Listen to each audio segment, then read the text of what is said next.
In this video, we're going to discuss about the quantification rules and i-discuss ko kung paano mag-prove ng argument involving quantifiers.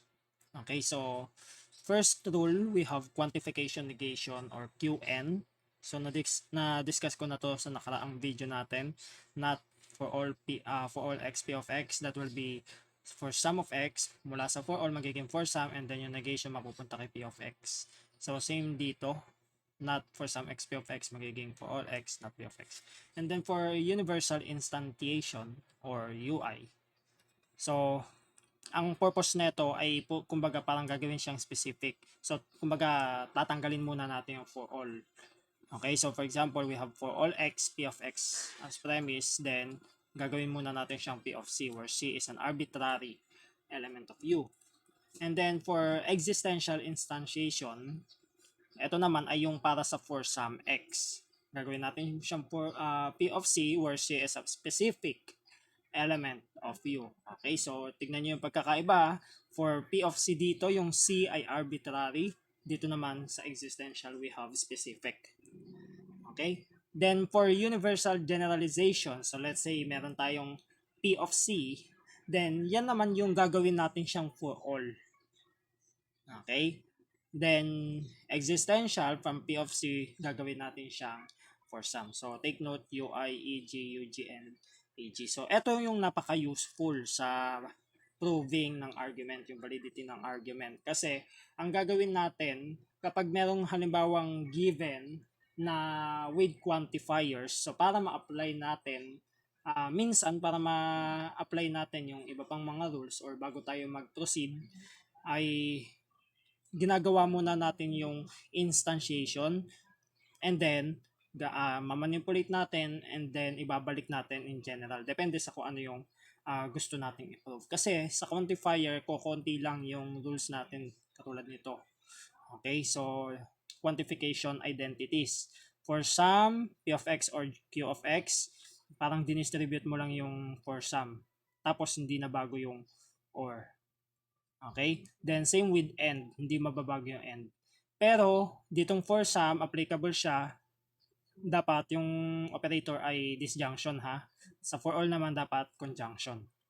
Then dito naman, halimbawa parang dinistribute natin siya, hindi apektado yung R, tapos yun nga, mapupunta sa e of x. Pero dapat dito naman sa case na to, naka-end yung kay for sum. Tapos kay for all, naka-or.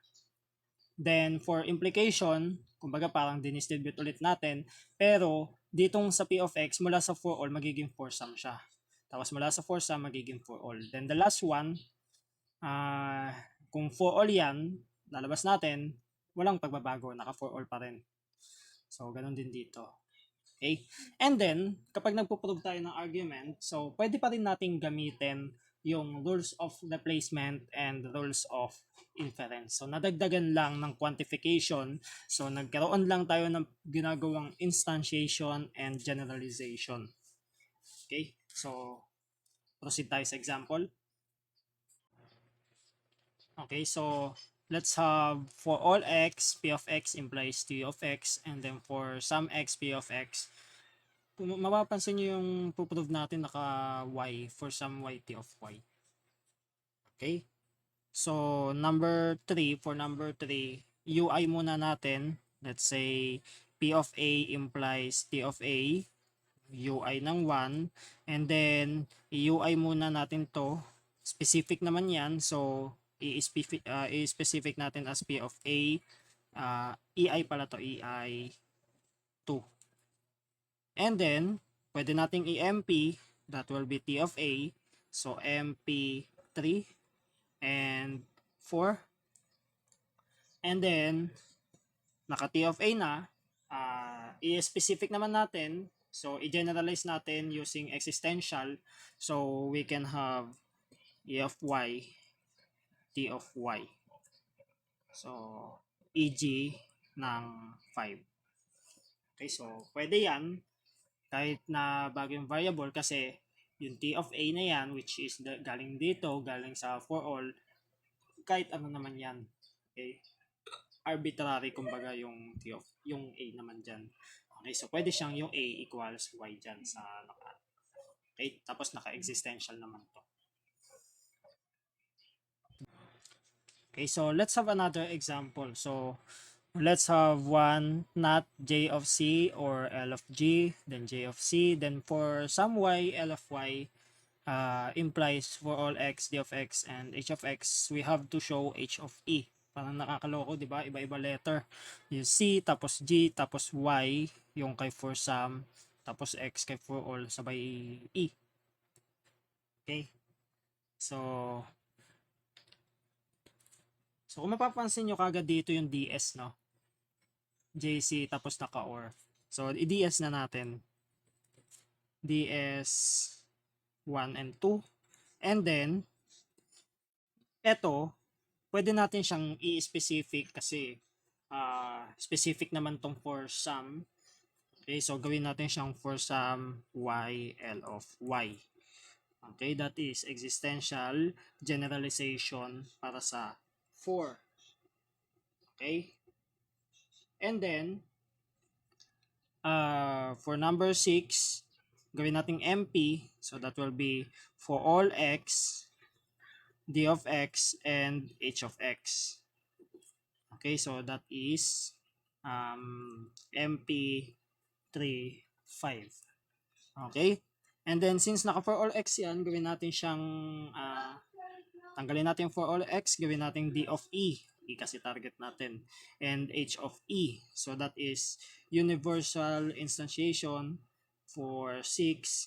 And then we can get h of he by com and then sim 7. So nakuha kagad natin yung he. So this is done valid. Okay, so let's have this one. For all x, g of x implies h of x. For some x, I of x and not h of x.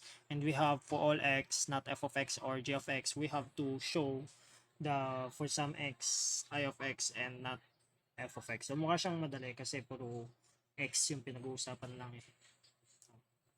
Okay, so number 4, gamitan natin ng UI. So itanggal-tanggalin muna natin yung quantifier. So g of A implies h of A. Okay, so UI ng 1. Then tanggalin natin I of A and not h of A. So EI ng 2. And then we have not f of A or g of A. Let's say UI 3. Next, gawin natin, kailangan natin ng I and not f of x. So, i-sim na natin tong I of A. So, sim 5. Let's say, kunin din natin tong not h of A. So, that is com sim 5. And then, pwede nating i-empty to. So, makukuha natin yung not g of A. So, not g of A empty 4 and 8. And then, ano ba? Ito ba? Ito. G of A, tapos not G of A. So, that will be, ayusin muna natin to. I-com muna natin, or not F of A, com 6. And then, saka natin i-DS. So, that will be not F of A. DS 10, 9. Then, ano na natin, i-conj na natin. So, etong I of A and not F of A. So, conj 7 and 11. And then, saka na natin i-existential. Existential naman yan eh. So, that will be I of X and not F of X. Okay, so that will be EG 12. So this is done valid. Okay, so let's have our last example. So bananas and grapes are fruits. fruits and vegetables are nourishing, and therefore bananas are nourishing. So we have to use b of x, g of x, f of x, b of x, n of x. Mga capital letter lang naman yan. So ang gagawin natin, itatranslate muna natin siya into into symbols bago natin i-prove yung statement na to kung valid ba to. Okay, kapag daw yung banana and grapes ay mga prutas, tapos yung prutas daw vegetables, tsaka vegetables ay nourishing, so ibig sabihin yung banana daw nourishing. Okay, so parang ang obvious, no? Pero, syempre, papakita natin yung proof niyan. So, anong ebidensya na valid yan? Okay, so number 1, translate muna natin to. So, this is our first premise. So, bananas and grapes are fruits. So that will be, we are talking about all bananas and grapes. Okay, so that will be for all x. And then that is b of x or g of x implies f of x. Teka. Bakit or? Bananas and grapes ang meron. Dapat b of x and g of x. So when we say b of x and g of x, so for example, let's say yung x natin ay tumutukoy sa food, which is that food is banana and grapes. So ibig sabihin, yung tinutukoy ay either yung banana o kaya yung grape.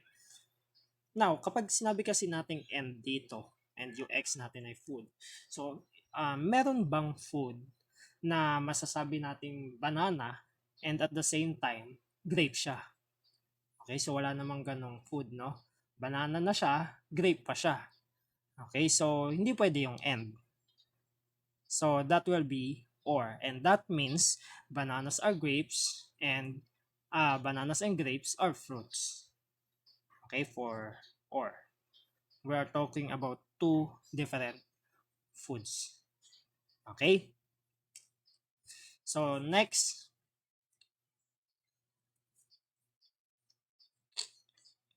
for number 2, fruits and vegetables. So same reason, that will be for all x, we have f of x or v of x implies n of x.